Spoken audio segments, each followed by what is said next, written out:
Passport জালিয়াতি কাণ্ডে পুলিশের জালে প্রাক্তন পুলিশই ধৃত প্রাক্তন এসআই এর পুলিশ হেফাজতে নির্দেশ দেওয়া হয়েছে। 2023 অক্টোবরে চাকরি থেকে অবসর নেন আব্দুল হাই। অবসরের পরের দিনে ঠিক পরের দিনই জাল পাসপোর্ট তৈরি করার অভিযোগ ওঠে, আর এর মধ্যে 51টি পাসপোর্ট নিজে যাচাই করেছিলেন বলেই জানা যাচ্ছে। তার ব্যাংক অ্যাকাউন্টে বিভিন্ন জায়গা থেকে টাকা আসতো সূত্র মারফত যে খবর পাওয়া যাচ্ছে। অশোকনগর থেকে গ্রেফতার করা হয়েছে প্রাক্তন এসআই কে। জানবো আরো বিস্তারিতভাবে এই নিয়ে কথা বলে সঙ্গে রয়েছে আমাদের প্রতিনিধি রণয়। রণয়, ঠিক কি অভিযোগ এবং প্রাক্তন পুলিশ কর্তা তিনি গ্রেফতার হলেন, মূলত কি অভিযোগ, কিভাবে চক্র চলতো?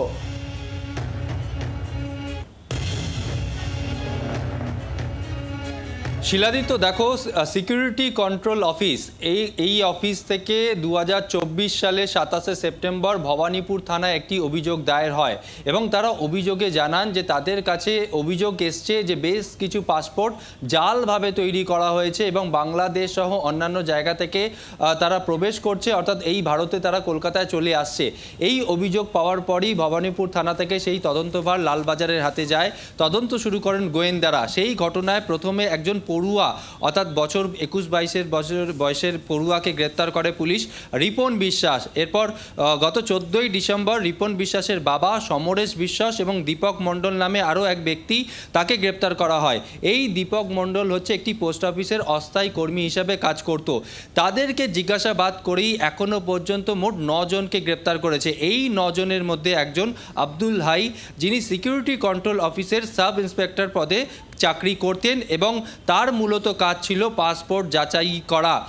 এখনও পর্যন্ত তদন্তকারী কর্তারা যেটা জানতে পেরেছেন, যতগুলো পাসপোর্ট তৈরি হয়েছে অর্থাৎ জালভাবে বা জাল ডকুমেন্টস দিয়ে, তার মধ্যে 51টি পাসপোর্ট যাচাই করেছিলেন এই সাব ইন্সপেক্টর অর্থাৎ আব্দুল হাই, যাকে গতকাল নর্থ 24 পরগনার হাবড়া, অশোকনগরের বিভিন্ন জায়গায় তল্লাশি করে তার বাড়ি থেকে গ্রেপ্তার করে পুলিশ।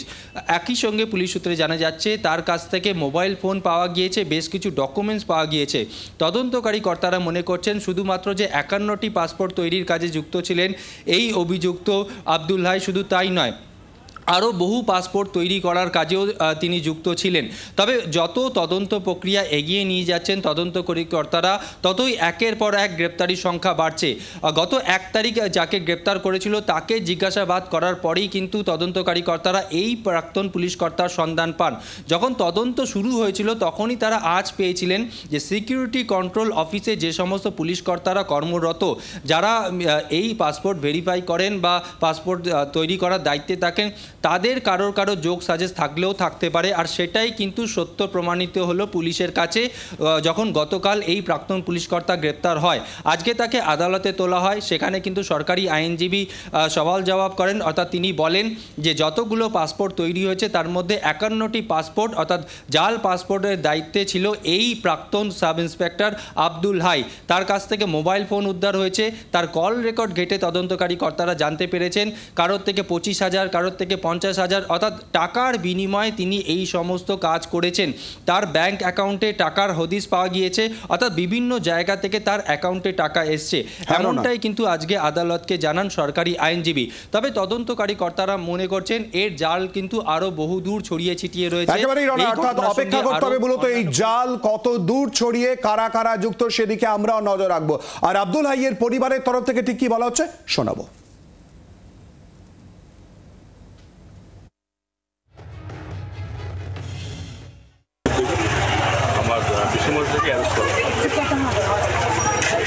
কি কারণে অ্যারেস্ট করা হয়েছে এটা আমরা সঠিক এখন জানিও না।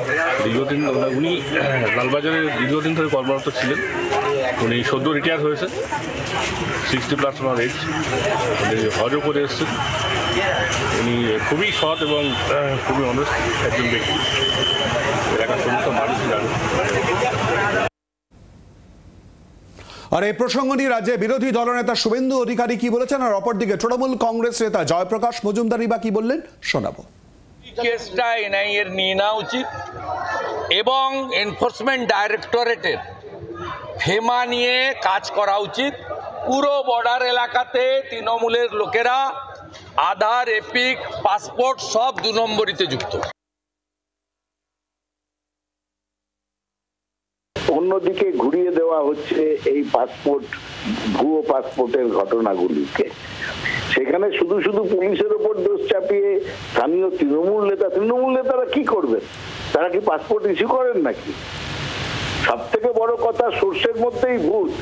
আপনি যদি কলকাতার ব্রেবন রোডের পাসপোর্ট অফিস যান কিংবা বাইপাসের ওপরে পাসপোর্ট সেবা কেন্দ্রে যান, দেখবেন দালালে ভর্তি।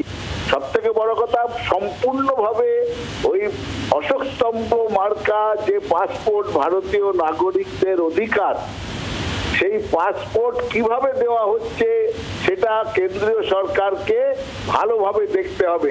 অন্যের ঘাড়ে দোষ চাপিয়ে এর থেকে নিস্তার পাওয়া যাবে না। বাংলার আওয়াজ, বাঙালির আবেগ, জি 24 ঘন্টা।